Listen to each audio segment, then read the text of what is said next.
All right. Hello again, adventurers, and welcome to another exciting episode of my daily vlog. This is daily vlog number 48, I think.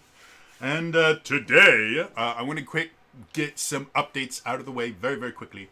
First update, I can't remember if I told you guys about it or not, but you know how I had the issue with the blanket and I felt like I was melting? It turns out it was just like panic attacks or something because I've been sleeping with the blanket every night since then, and it's lovely and fluffy and warm, and I love it. I love it so much, I've purchased a second blanket to use at my computer, and it's green because green is awesome. So, that's done. Second, I backed a Cypher System thing, Rust and Redemption, forever ago, and they're starting to finally fulfill stuff, and I got Cypher System dice. So you can see, like, that's the 20, and that's that's the Cypher System symbol. And then you'll also notice things like the 18 is white. So in the Cypher System, if you roll a 17 or an 18 on an attack roll, you do extra damage. And if you roll a 19, you get a minor benefit. And if you roll a nat 20, you get a major benefit. So I do like that that's a thing. And then Cypher System, you literally just really need a d20. And then every so often for your recovery, you need to roll a d6. And they use percentiles every so often, mostly for the GM to figure out what items you're getting. But so my entire Cypher System dice set that I just lost one of the d10s. Ow. My entire Cypher System dice set is 4 dice, and it's one of the reasons I love the Cypher System. Very simple system to play. So, updates are over. Let's talk about comments. Specifically, and I want to preface this with, this is not meant to be any sort of admonishment against the person that commented. I understand completely that the purpose of the comment was entirely to be uplifting and helpful to me, and I sincerely appreciate that. So please do not take this as me trying to reprimand you or say that you did something wrong. You absolutely were trying to be a wonderful, kind, decent human being. However, this is a really, really common misconception about disability in general. The comment in question is really, really simple, and I'm only going to read the last sentence because that's the only part of the comment that I feel needs any sort of explanation. The rest of the comments, really, really nice, wonderful. Thank you very, very much. I'm not going to specifically name the person that said this or even say which video that they commented on, because again, the purpose of this is not to single out this person. The purpose of this is an extremely common myth about disability in general. And that is, don't let a disability define you.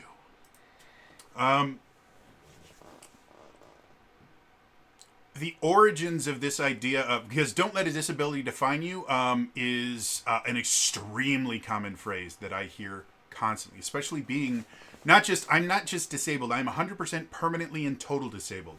What that means, for anyone that doesn't understand, well, I mean, everybody, like, disabilities don't just go away. Well, some of them do. You can be temporarily disabled, if you break your leg or have surgery that prevents you from doing things that you normally would. That is a short-term disability. And in our legal system, there's actually an entire aspect of disability law that is written directly around short-term disability. And there's a lot of different things that can cause a short-term disability. 9 times out of 10, it's some medical accident or some medical intervention that could causes it. There can also be short-term disability based on mental health. You can have something extremely bad happen to you, and because of that, you can develop a mental disability. You could develop PTSD, or you could develop symptoms of severe depression or anxiety, or you could develop symptoms of panic disorder, things like that.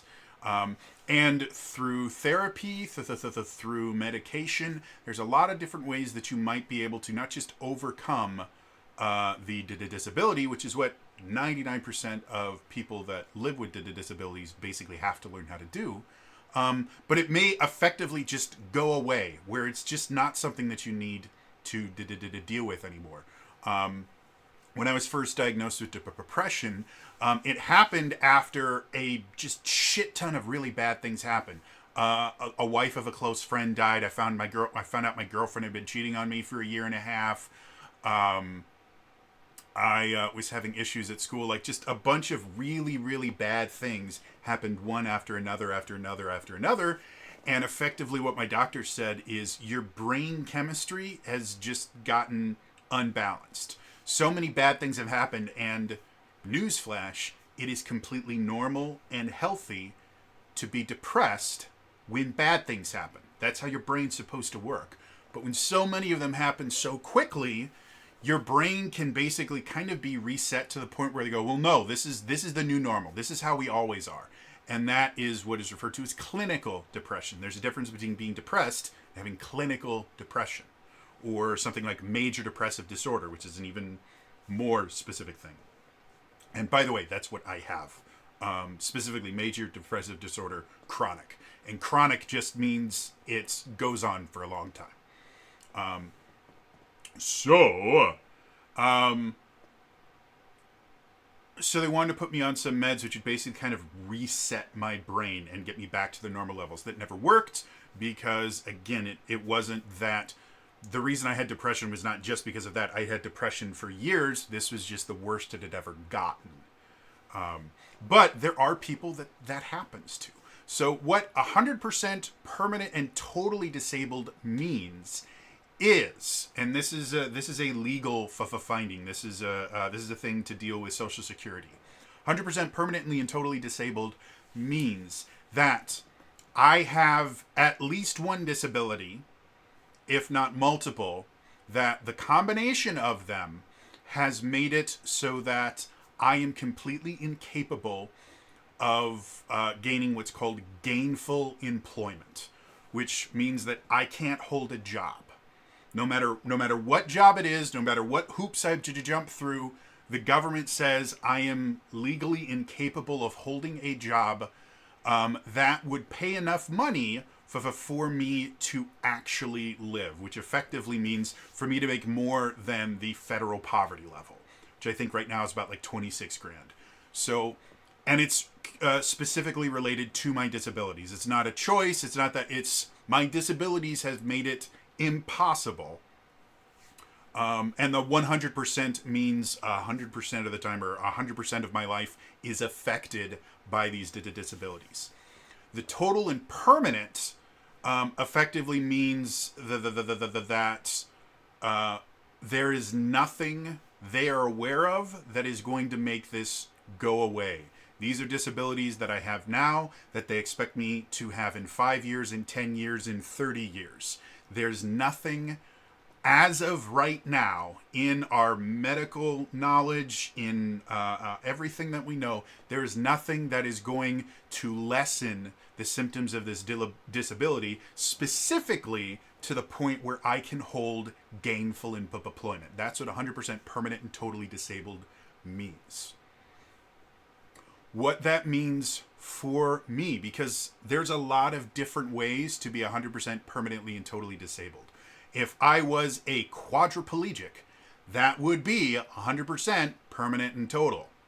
There's very, very few instances where a quadriplegic can achieve gainful employment. I'm certain there's probably at least a few the things, but it would require pretty extraordinary measures to be taken in order for them to do it, because most jobs involve you having to interact with something.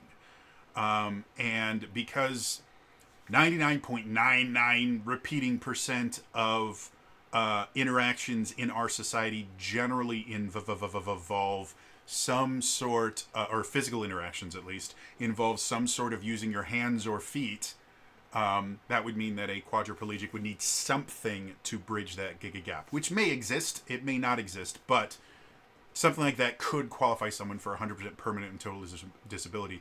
And it's not like their limbs are going to regrow, or that they can get bionic limbs that work just the same as regular limbs. That technology doesn't exist. So in my specific disability, the thing that makes me 100% permanent and total, Social Security won't technically tell me, but due to the fact that I applied and failed and then applied and succeeded once I got a lawyer, I can kind of infer the things that kind of weighed the scale differently. And for me, the big ones were, I have panic disorder with agoraphobia, which means, for anyone that doesn't know, a lot of people think that agoraphobia means I'm afraid of going outside. I'm not. I love outdoors. I used to go camping all the time. I would love to go outside. We have a beautiful gazebo in our backyard. I have lived in this house for 2.5 years. I have never been in the gazebo, and I have never seen the entirety of the gazebo because none of our windows look directly at the gazebo. It is about 10 feet away from our back door. I've never been in that gazebo. And it annoys the hell out of me because we have a very nice house. I'm really, really happy with the house my brother was able to get. It's a gorgeous house. I personally think he got it for a steal of a price. We are very, very happy to live here. Agoraphobia is not fear of going outside. Agoraphobia is, in the simplest way to explain it, agoraphobia is fear of panic attacks. It seems like a weird thing to call agoraphobia because phobia is fear of, and agora is from a Greek word that roughly translates to open space. So if you literally translate agoraphobia, it's fear of open spaces, and that's not what it is. What agoraphobia is defined as, if you look it up in the DSM-5 or the DSM-4, depending on which version you want to use, DSM-5 is the current diagnostic statistical manual of something. It's what not only psychologists use to kind of diagnose you with the things, but is also what Social Security uses to define what your disability is. But if you look in the DSM-5, agoraphobia is specifically fear of being in a place where you can't get somewhere where you feel safe when you have a panic attack or when something goes wrong. And that's what agoraphobia is, and that's what my fear is not that I'm afraid of going outside. I'm afraid that I am going to go outside, I'm going to have a panic attack, and in my case, because I have this other thing called conversion disorder, if I have a panic attack that turns into a seizure and I'm in a place with hard surfaces, there is a very good chance, because it has happened to me before, that I will seize and I will repeatedly slam my head against something hard, causing possibly permanent brain damage or death. That is what I am afraid of, because there's nothing I can do to stop a seizure from happening. There are no medication, because the seizures that I have are what are called psychogenic non-epileptic seizures, which basically just means that they're not caused by epilepsy, but they are real seizures. All of the treatments we have for treating seizures are generally designed to deal with epileptic seizures or seizures that are caused by some other physiological symptom. Because my seizures are not caused technically by a physiological symptom, they are caused by a psychological symptom. There's no drugs that will stop it aside from literally like effectively paralyzing me with drugs or something like that, like knocking me out or something like that. That will technically quote-unquote stop a seizure, but it require them rendering me unconscious and paralyzing my muscles. Because I have had seizures when I've been unconscious. I've had seizures in my sleep. So that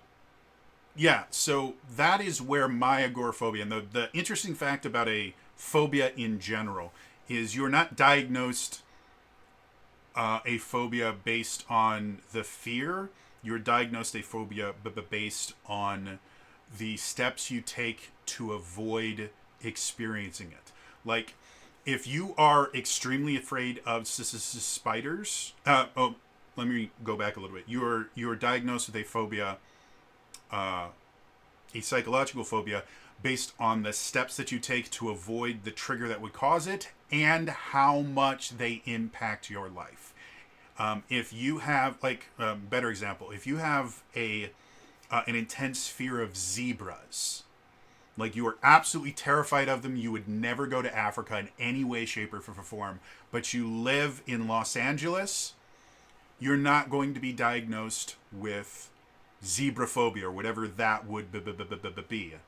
Because it's not impacting your life in any way, shape, or form. Unless there's something happening that requires you to go to Africa and you simply can't because you're so terrified of seeing a zebra, it's not a phobia, it's just a fear. A phobia is, again, the clinical diagnosis of a phobia is something that negatively impacts your life and stops you from living the life that you want to.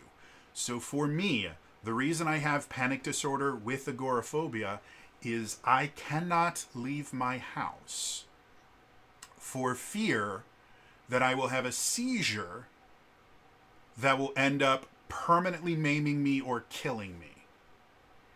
And the reason I have this fear is because I have had seizures in public places, and the only reason I didn't do massive damage to myself is I had a family member there that was able to cradle my head as I was seizing. Fun fact, one of the things that happens when you apply for Social Security disability for a mental disorder is they send you to a psychiatrist or a psychologist's that is paid by the government to assess whether or not they believe that your psychological disorder is bad enough that it's going to prevent you from getting work. I had to go. I actually went to the same psychologist twice, about like 3 or 4 years, with about 3 or 4 years in between. Because the first time, again, I spent 4 years applying for disability and got denied. So at the very beginning of that process, I saw this guy, and then years later, I went back to the same person. Not because I get to choose them; that was just the person that they told me to go to. And when I went to his office, because I was agoraphobic, and there was no way for me to do a video interview, so they forced me to go to his office. I had a panic attack.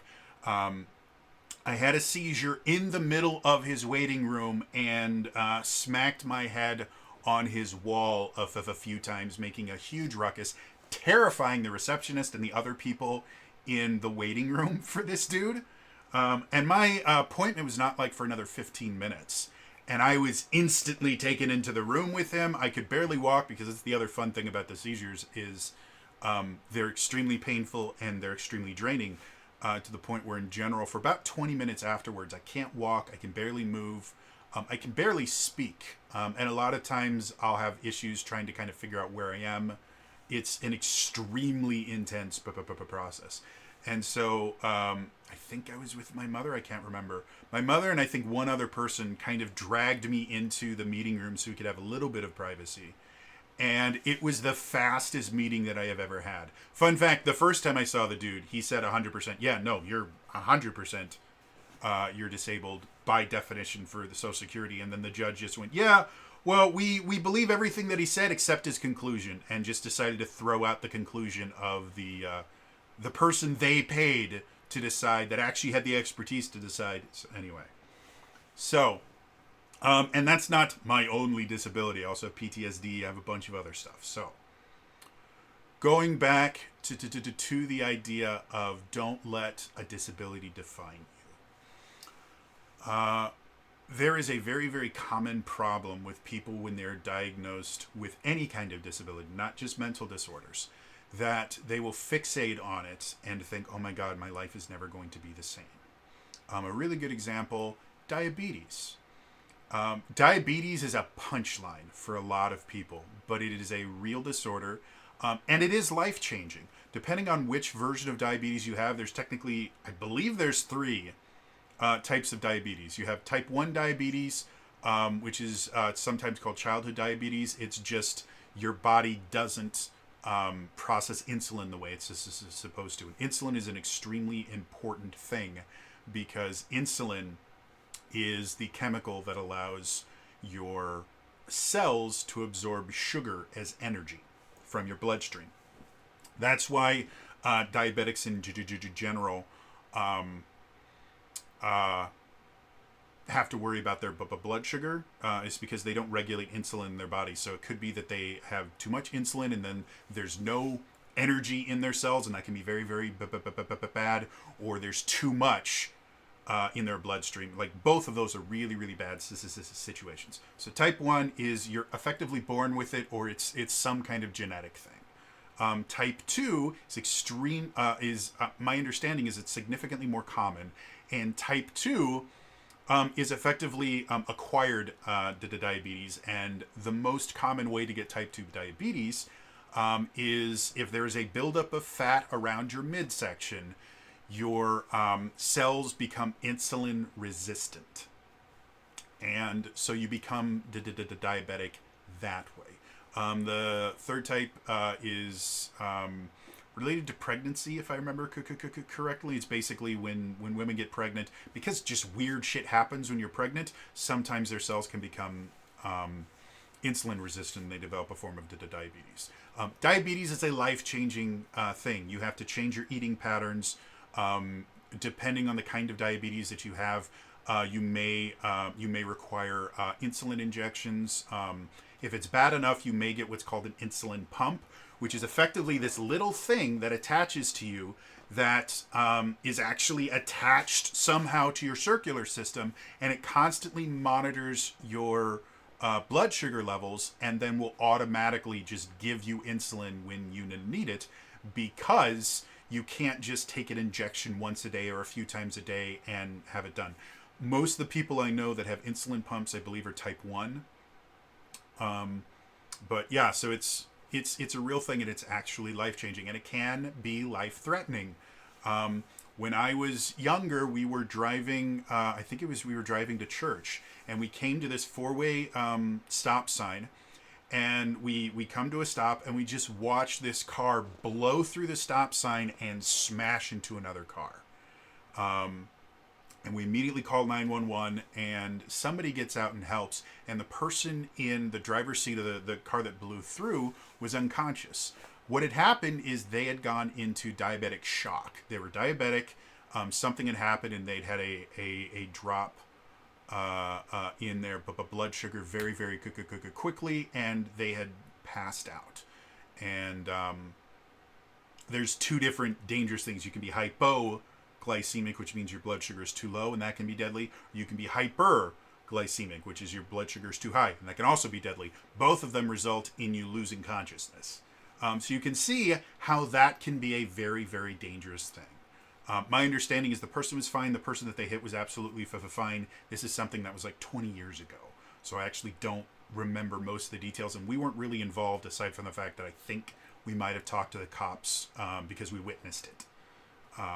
But it was a medical emergency. So the idea of don't let your disability define you. If you are diagnosed, especially with type 2 diabetes, there is this kind of prevalent idea that type 2 diabetes is for fat fucks that can't keep their fucking food out of their mouth. And that's what they... and so it's their fault. And if you get diagnosed with type 2 diabetes, then you're fat and you're ugly and you deserve to die. I realize this sounds really harsh, but this is a real thing. My father had type 2 diabetes for most of my life. My entire family has had to deal with the dangers of possibly becoming diabetic. I think my mom was pre-diabetic for a while. I don't know how that was resolved.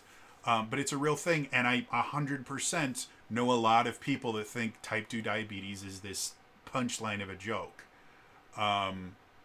Especially with diabetes. If you've watched Family Guy, it's a punchline to a joke. And so being diagnosed as type 2 diabetic can be really, really upsetting for some people. And again, it's a life-changing, generally permanent diagnosis. It's not something that for the most part, you're generally not going to get better from it.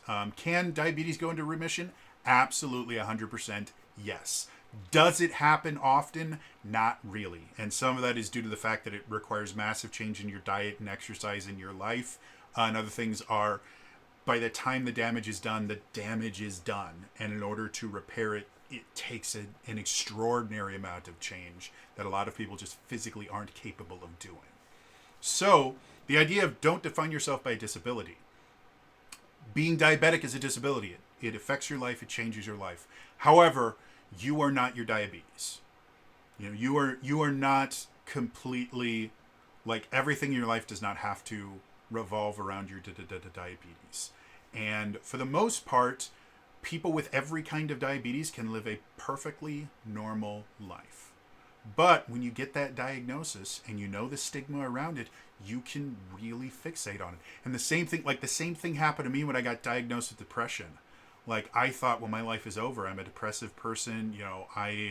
My biggest fear was the idea that if they put me on medication, if I ever went off the medication, I was afraid I would kill myself. Because that's kind of how depression is depicted in media and stuff like that, is that you are so unstable and you just want to end everything. And that's not what depression is. But that was advice that I was given back then. You have depression, you are not depression. So the idea of don't let your disability define you is a good thing. However, there is a massive, massive difference between letting your disability define you and understanding that your disability has changed your life, and you need to understand and allow that to reflect in your life. If somebody is diagnosed with diabetes and they don't change their eating habits and they refuse to take their insulin, they're going to die. It's not you can muscle through it. No, you're going to die. That's how diabetes works. The reason that it's not considered a life-threatening condition is because insulin has existed for over 100 years. And treatments for diabetes are to the point where they're minimally invasive and, depending on where you live, are relatively cheap. So it's not considered a quote-unquote life-threatening condition because the treatment that exists is highly effective and doesn't really change your life. But if you completely ignore it, you will die. It's how it works. When we go to someone like me, who is 100% permanently and totally disabled and has severe disabilities that are often life-threatening, the idea of don't let a disability define you doesn't really apply to me anymore. If I try to muscle through my depression or muscle through my PTSD, I could die. Full stop. I live in a basement that has carpet on the floor, but underneath the carpet is concrete. There are stairs. They're very lovely stairs. They don't have carpet on them. They just have little metal edges on them because it looks really nice. There are lots of really, really bad things that can happen to me where I live. And that's just dealing with the panic disorder and the conversion disorder. Let's ignore the fact that my conversion disorder also gives me effectively food poisoning, where I am unable to keep the food down and unable to keep fluids in my body. They will all exit very, very rapidly without going into too many details. I get dehydrated massively quick. It's one of the reasons why you guys always see me drinking water. It's because I get dehydrated instantly. Also, I hate drinking water. I have since I was a little kid. And so I force myself. I have 3 cases of water next to my computer. And I generally have at least 2 to 3 bottles next to my bed. So if I can't get out of my bed, I always have water available because I will get dehydrated very, very quickly. And then very, very bad things happen. When I made my plan, when I talked about my plans and I talked about the fact that this is what I want to do and this is what I think is realistic, it was not me letting a disability define myself. It is me understanding that I have limitations that I don't have any control over. I would love to get better. I'd love to go back to work. I vehemently despise, like more than anything in the world, I vehemently despise retail. It was some of the lowest periods of my entire life. I was treated like shit constantly by customers, by employees, by managers, by corporate. It is the most soul-sucking job you will ever work. And the fun part about retail is ever since 2020, it's just gotten worse. People are no longer nice to retail employees in general. The amount of abuse that happens in retail has skyrocketed since lockdowns, and it has never gotten better. Fun fact, they did a study in the UK, and they found out you are significantly more likely, or more, let me see if I can remember this correctly, more retail employees died on the job due to something they were doing for their job, not just they happened to die. These are people that were literally killed doing their job, than police officers. Now, part of that is to do with the fact that there's a shit ton more retail employees than there are police officers. But even when you control for population, being a police officer, which is an extremely dangerous job, is still only marginally more dangerous than being a retail employee. And that's only talking about death. If we talk about injury that is bad enough that it forces you to miss work for an extended period of time, there's no comparison. It is significantly more dangerous to work in retail than it is to be a police officer, where people are shooting you and trying to kill you on a fairly regular basis.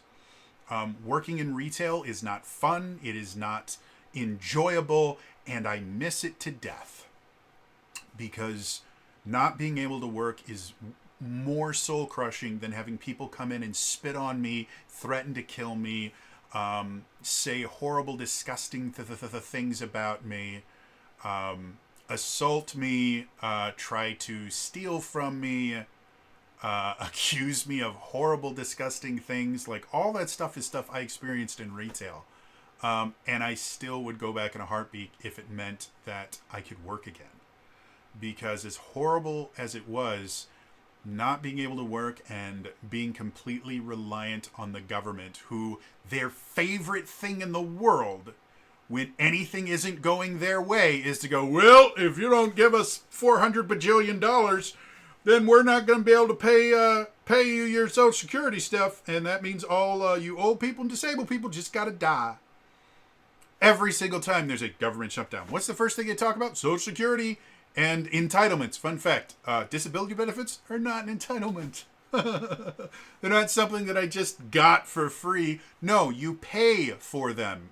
You pay for you pay for disability insurance through the government. It's taken out of your paycheck. So it would be the exact same thing as my insurance company saying, well, we're not going to pay for your CPAP supplies anymore because that's an entitlement and you don't really deserve it. No, I pay you for that. That's a service I paid for. And that's what disability is. It's a service I paid for.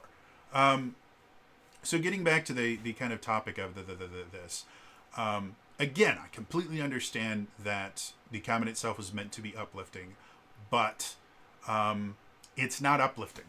100% it's not uplifting, and it hasn't been for a very, very long time. Like I said, there are some people that when you first get diagnosed, you will define yourself by your disability. And it's any kind of disability. You lose a leg, get diagnosed with depression, diabetes, anything. It is an extremely common thing. I have been living with my disability, diagnosed, for over a decade. We're getting close to 2 decades now. I'm no longer defining myself by my disability. The fact that I make these videos when I have a stutter and I have a tremor and I have a really bad memory, all of these because of my disability. The fact that I will make videos after having a seizure means that I'm not defining myself by my disability. However, I do have to limit myself because I have limitations. Limitations that people that don't have these disabilities don't have. And I've spent 20 years learning those limitations. And the fun fact about my brain is as soon as I get comfortable in my limitations, it creates new ones. Again, I used to weigh 330 pounds. Actually, I think at my heaviest I got up to like 336. That is morbidly obese. That is dangerous. I'm 6'4", and I have very big, thick bones and a very wide skeleton in general. So I'm going to be heavier than most people, even when I'm in great shape. But 336 pounds is morbidly obese. I now can only eat once a day. And that meal, in general, can only be a very small, like kid-sized meal. Like for me, I have my brother get me these on a fairly regular basis. They're these little Campbell's Chunky soup cups. They're about this big. They are literally 1 cup of soup that I can just microwave because I have a microwave in my room. I just put it in my microwave. I microwave it for like a minute and a half or something. Stir it, eat it. That is my entire meal. I believe it's like 200 calories. That's my meal for the day. The only way I can keep my caloric intake high enough to keep me from going into starvation mode, which I wasn't able to for about a year and a half, and I lost over 100 pounds, is I have to drink these Ensure shakes. And every so often, I can have like a little snack pack bag of chips, or these little kind of croissants with dark chocolate in them. They're called pain au chocolat. That is all I'm able to eat in a day. Not because I don't like food. I love food. It is one of my favorite things in the world. I found out after going through all this, I have a very unhealthy relationship with food. It has become a coping method for my depression and anxiety. I eat when I'm stressed, and I eat when I'm depressed, or at least I used to. I can't anymore. It doesn't matter if I decide, no, I'm not going to let my disability define me. I'm going to eat whatever I want. I've tried that. What it turns into is days upon day. What it turns into is losing 100 pounds and starting to lose my hair due to malnutrition. I don't get to make the rules for my life anymore. I simply have to recognize where my limitations are and not push them to dangerous levels. When I don't acknowledge my limitations, very, very, very bad things happen.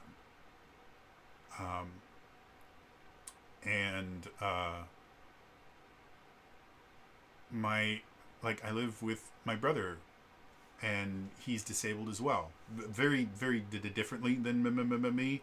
A lot of his disabilities are actually physical, but he had mental disorders just like me too, because our lives have been very interesting, to say the least. Very different, but very interesting. So the idea that if something really, really bad happens, again, I think I weigh about 270 and change. So I went from 336 down to 230 in a little less than a year. And then I was finally able to figure out what my limitations were, and get on a more regular eating schedule where I can eat. Generally, my one meal a day now is somewhere in the neighborhood of 600 to 800 calories. So significantly better than like the 200 calories of just a single bowl of soup. Though some days that's all I can eat. And then I've got these Ensure drinks that are like 220 calories a piece that I drink throughout the day. And then I try and snack when I can. So because my body got used to eating little to no food, I think on average I still only eat like 1,600 calories a day. But because I don't move, I'm either lying down or in this chair for 99% of my day, and I can't work out because anytime my pulse raises higher than normal, I have a panic attack that turns into a seizure. So I've kind of steadied out at around the 270, 275 range. Again, I'd love to be thinner. I'd love to work out every single day. I used to. When I was younger, I used to do martial arts. I didn't do it every day. I think I did it 4 days a week. And I loved it. Martial arts has given me more confidence and has made me more happy than almost anything else in my life. I love martial arts. I love being a martial artist. I can't do it anymore. Part of it is, again, degenerative hip disorder. My martial art of choice was Taekwondo, which is a kicking martial art. Makes it real hard to do most of my kicks. But the other half is panic disorder and conversion disorder. I physically can't. It will hurt me or kill me. It's not good. So, again, I 100% understand the sentiment. But it's no longer good advice. And it's very possible that the particular person that did this has had to deal with that in their own life. It's probably where they learned that phrase, as somebody told it to them, and it did help them immensely. 99%, if someone is talking about their disability as frankly as I do, they've learned not to define themselves by it. Like, you can't really exist if you're defining yourself by your disability. I don't define myself by my disability, but I do understand that I have very, very strict limits. And I push those limits as much as is safe. That's why I'm doing the daily vlog. This is me pushing my limits. It is very, very hard on me mentally to do this. But I think the overall benefit is good. And my therapist agrees. Again, I also have a therapist that I see every week, virtually, because I can't leave my house. So I do work with a trained professional to figure out what I can and can't do. But yeah, I wanted to get this out here because, again, it is so incredibly common for people to think that disability is just a hurdle that you need to overcome. Because here's another fun fact. That is exclusively how it is displayed in all of media. There are actually rules, like on Instagram specifically, there is a rule in their terms of service that says you cannot talk negatively about your depression. If you are struggling about your depression, shut the fuck up. We don't want it in this on this channel. The only time you're allowed to talk about your depression, or I believe disabilities in general, I just remember specifically someone with depression actually talking about this. You can only, on Instagram, you're only allowed to post about your disability in an uplifting manner. Now, I believe the thought process behind that is to effectively stop people from kind of grifting people through their Instagram going, oh, my life is so horrible, please give me money. I believe, I'm not 100% certain, I believe that is the kind of motivation behind that. Or at least that's the justification that they've given in at least one instance. But what it turns into is if you have a disability and it's not something that makes other people feel good about themselves, then we don't fucking care about you. And you better not tell anyone, because it makes us feel uncomfortable. And it is significantly more important for us to feel comfortable than for you to feel accepted for who you are. And this is how media has been forever. People with disabilities are only allowed to exist in movies if either A, they overcome their disability in some amazing way that makes it feel uplifting, or B, they are pitied. Or C, their disability turns them into a superhero. That's the other one that's really common. Good examples of this trope. What's Eating Gilbert Grape? Leonardo DiCaprio plays a severely autistic boy, and the entire movie is about how difficult it makes everyone's life around him and how hard his life is. And that one's a double whammy because they also have someone who's morbidly obese. And the entire reason for that character's existence is to just show how hard it is and how horrible their life is because they're morbidly obese. They have to be pitied. On the other spectrum, you have something like Rain Man, which Rain Man is a severely autistic character played by Dustin Hoffman, but he is what's called an autistic savant. He's very, very good with numbers. The examples that they give in there is Tom Cruise, who plays his brother, drops some toothpicks on the floor, and Dustin Hoffman's character is able to instantly count how many toothpicks hit the floor.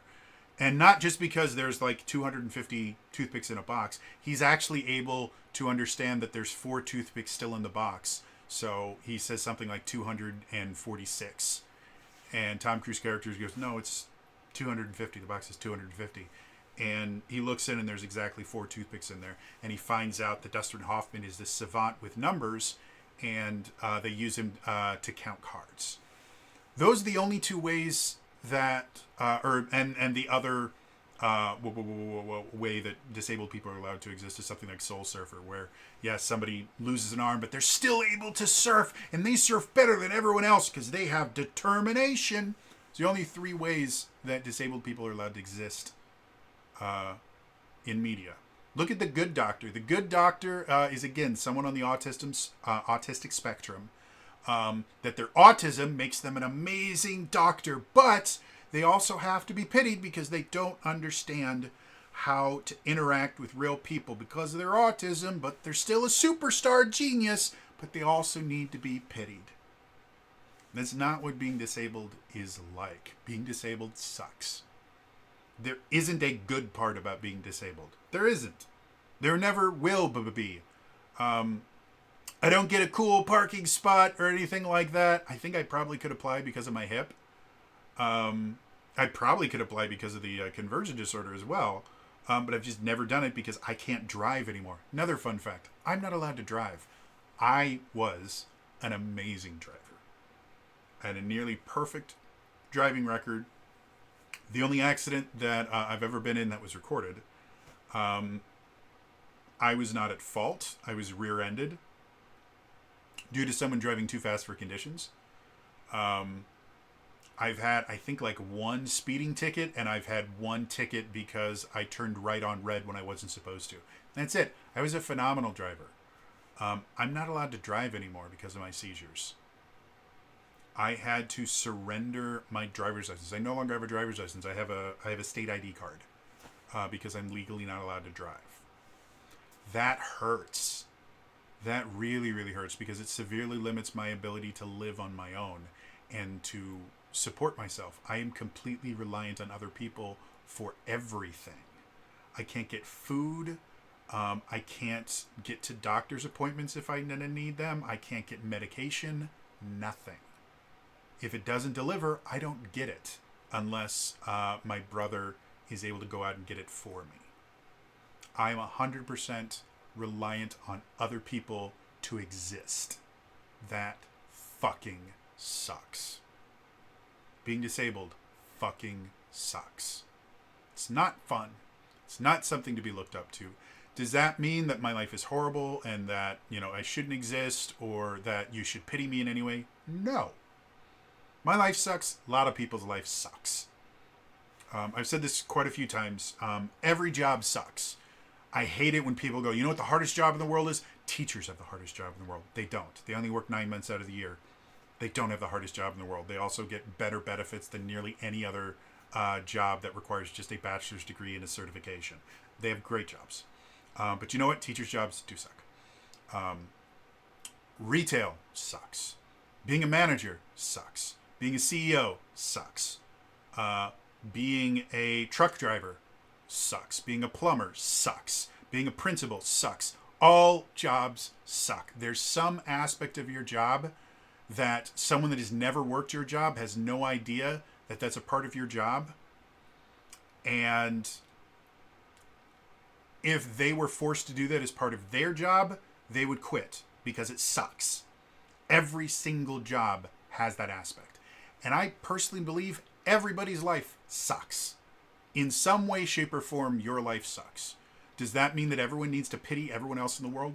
No. I don't want people to pity me. Yeah, my life is massive shit. And I hate it. I hate every day of it. And I wish beyond more than anything else in the world, I wish it would all just go away. I wish I could just go back to working retail and getting screamed at and spit on and attacked by customers. But it's never going to happen. Ever again. And that's okay. My life is different. If I was still working retail, I probably would not. I did do a YouTube channel when I was working in retail. It wasn't great. I didn't start really getting into my YouTube channel until after I had been unable to work for years. Like, I haven't been able to work much longer than I've been quote unquote disabled. Again, 4 years of fighting it just to be just for the judge to make up shit to deny me because she didn't like me. I wouldn't be doing what I do on YouTube. I would not be nearly as into tabletop RPGs if I still had a job, because I'd have to do a job. I probably wouldn't have designed the Dragon Knight class. I wouldn't have designed the Blood Knight class. I wouldn't know anywhere near the number of people that I do know. I wouldn't be the GM for Realms of the Wild. I wouldn't have been able to do it because retail doesn't get weekends off. There's another thing that annoyed the hell out of me is people are like, oh, it's the weekend. I'm like, great. That means I have more work. You don't get weekends, especially if you're a manager. You don't get weekends off. I worked every single weekend. My days off were random. And even on my days off, 9 times out of 10, I had to do some sort of work that sometimes I got paid for. Yeah, so I don't want people pitying me or thinking, oh, your life is so hard. It is hard. So is everyone else's. They may not have the same things that they have to deal with that I do. And it may be that my life is, if you want to grade it, it's probably true that my life is a lot, quote unquote, harder than a lot of other people's. It doesn't mean that somehow I deserve more, or somehow that people are supposed to treat me differently, because no, I want to be treated like a human being. There are some instances where in order for me to have the same experience as other people do have to do certain extra things. They're called accommodations in the Americans with Disabilities Act. And in general, they don't really make anyone else's life harder. They just require a little bit of forethought. That's the only thing that I ever ask, is if there is something that is absolutely necessary for me to exist, that other people don't stop it from happening. And that's it. I don't need you to try and fix me. I have an entire team of doctors that have tried and failed to do that. That's why I'm 100% permanently and totally disabled. I'm broke, and I'm never getting better. Not unless we have a crazy explosion in medical technology that somehow is able to fix all of the things that I don't even understand are wrong with me. Probably not going to happen. I'm going to be broken my entire life. And there's a very good chance that as I live longer and as I become more aware of my limitations, I might be able to do more than I can right now. And I might not. This might be the most... This might be the period of my life where I'm able to do the most things. Because again, a lot of the things that are wrong with me are degenerative. They get worse as time goes on. So this might be the best time of my life. And it fucking sucks. And that's okay. It's none of your fault. The people that caused my PTSD, I can blame them. One of them is currently incarcerated. So that's nice. But, yeah, it's not your fault that I'm this way. It's not your job to fix me. It's not your job to be my lifeline. That is an incredibly unhealthy thing to have in a situation like this. The vast majority of people that watch my stuff don't actually know me. They know my channel. They know the persona I have on here. So I don't expect you guys to be my support system. It would be extremely unfair of me to treat you in that way. So my expectation of my audience is, if you enjoy my content, watch it. If you have suggestions, critiques, comments, insults, post them in my comment section. Even the insults can be useful for me. Because bare minimum, it allows me to kind of see that people that don't immediately enjoy my stuff are actually seeing it. So if you have things that you want to tell me, tell me. But don't think if I have a bad day that it is ever on you guys to make me feel better. I have a support system. It's not a great support system, but I do have a support system. I have doctors, and if things get really, really bad, I have phone numbers that I can call to prevent really, really bad things from happening. None of that stuff is your guys' fault, nor do I expect any of you guys to be responsible for me or my moods or any of my disabilities. What I expect from you guys is watch the stuff I create, tell me if you like it or not, and interact. Like, that's it. I'm creating entertainment for people to be entertained. And if it's not entertaining to you, you can either stop watching it or you can tell me why it's not entertaining to you. And I can see if that's something that I want to change and make it entertaining for you. If I think it will make it entertaining for a lot more people, I might do that. If it's just that this particular kind of stuff isn't your deal and I don't see any value in changing it, then just find something else to watch. My goal would I want to break 1,000 subscribers. I want to get into the upper tens of thousands of subscribers on this. I want to be considered in the same vein as all these other D&D YouTubers and tabletop YouTubers.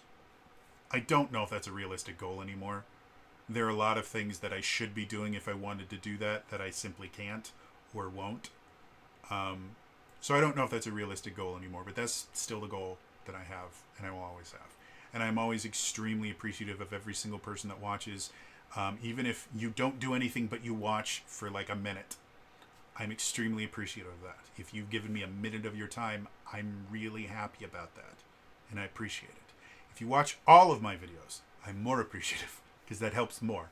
If you like the video or sub to the channel or write a comment or turn notifications on, all those things that I say in a lot of my more formalized videos, those are all things that help me to grow. And I sincerely appreciate that, but I do not expect that of anyone. If you are simply just stopping by the channel to insult me, I appreciate it. Because you're at least allowing my video to affect your life in some way. I have no expectation of my audience to do anything for me.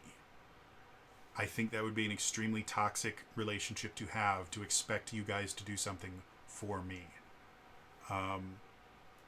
My job as a YouTuber is to create videos, full stop. Some of the videos I create simply to become a better creator, like the daily vlog series. These aren't really meant to be entertaining. Some of them are meant to be informative. A lot of them are just meant to help me grow as a creator and to help me kind of get my life together. My other stuff, my designing new dragons, discovering new dragons, stuff like that, that's meant to be entertaining. It's meant to introduce people to new stuff. It's the whole purpose of it. The other stuff, the Essence 20 stuff that I'm thinking about doing, there's another series that I used to do years ago called Lore Explorer that I'm thinking of bringing back in a slightly different format because I really like that. It's all meant to be entertaining. It's all meant to be stuff that you guys enjoy. And if you don't enjoy it, then either tell me or don't watch it. And if I can change it, I will. And if I can't change it, I'm sorry. But that's the purpose of my channel. It's a creative outlet for me. It's meant to make me a better creator, and it's meant to entertain you guys. So I don't need you guys fixing me. I don't need you guys protecting me. I don't need you guys, quote unquote, supporting me. My disability is not your fault, and it's not your responsibility. I sincerely appreciate every single person that says kind things to me, that are meant to make my day better. It's not that I don't appreciate that or I don't want it. I really do. Trust me on this. I'm an attention whore, 100%. I just never want you guys to feel that you have some sort of obligation or some sort of responsibility for my own mental health.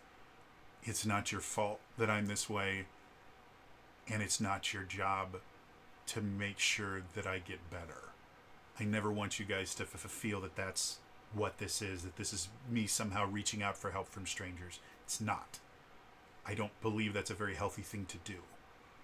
There are so many other ways to get help for the things that I have that I take advantage of on a fairly regular basis. So I hope this makes sense to you guys. Like I said, this is never meant to admonish anyone or reprimand anyone. I understand the sentiment. I understand that this is meant to be helpful. I just want people to understand the idea that